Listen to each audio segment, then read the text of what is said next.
Kwa jina naitwa CPA Victorious Kamuntu, makamu wa rais wa chama cha wahasibu Tanzania. Tumekuwa na majumuisho na baadhi ya wahasibu na wakaguzi waliohudhuria kwa lengo la kupata maelezo mafupi mahusiano yetu ya SIMA na chama cha wahasibu, namna ya utekelezaji wa qualification ya SIMA kwa wahasibu ambao tayari wana CPA, namna ya kufanya mtihani, lakini namna ya kupata uelewa mpana tofauti kati ya CPA na SIMA. Lakini pia ni kupenda kujua baadhi ya maelezo ambayo mtaalamu wetu ametupitisha, umuhimu wa taaluma yetu ya uhasibu kuhusu qualification ya SIMA ambayo inatambulika huko duniani na faida zake kama wahasibu, na namna gani tunaweza tukaongeza thamani kwenye taasisi zetu either private sector au public sector, katika maeneo ya kushauri, katika maeneo ya kuanalyze hizi takwimu mbalimbali ambazo tunazipata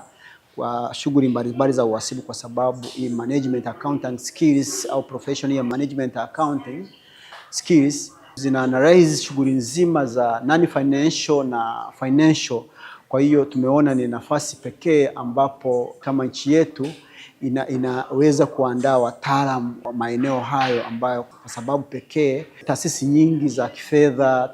makampuni mengi yanajaribu kutafuta wataalamu ambao wanaweza kuwa washauri zaidi katika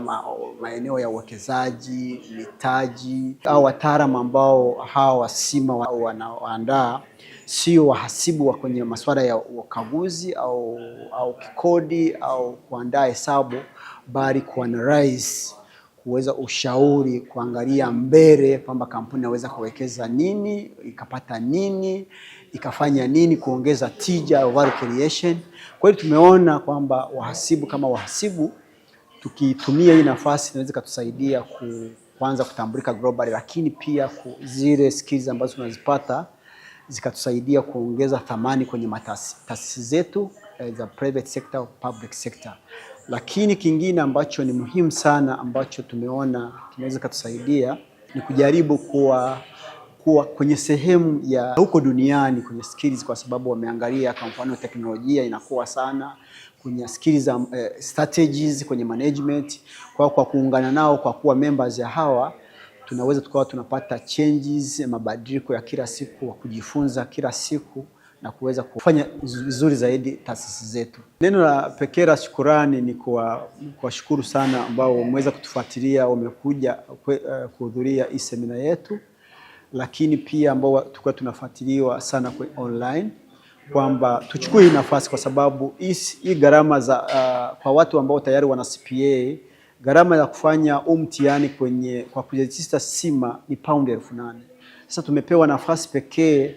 kwamba kwa Tanzania ambao tayari tuna CPA tunafanya somo moja ambayo ni business case kwa kulima paundi ya 1,050 kwa Watanzania ambao wana CPA ambao ni wanachama wetu wa TIA, lakini paundi 1,100 kwa wanachama ambao sio CPA. Kwa hiyo tukie nafasi hii, kwanza ni kupunguza gharama, lakini pia mtihani tunapata center za kufanyia hapa SIMA. Kwa hiyo mwanzoni ilikuwa ni shida sana. Kwa hiyo hii mtihani tuanza kuifanyia hapa Tanzania. Kwa hiyo ina maana kwetu hii ni fursa sana. Tunawashukuru sana SIMA kwa kuleta hiyo fursa kwetu Tanzania, lakini pia kwa kutoa nafasi kwa taasisi zingine ambazo kama vyuo vikuu, taasisi za elimu ya juu kuweza kushirikiana na hawa SIMA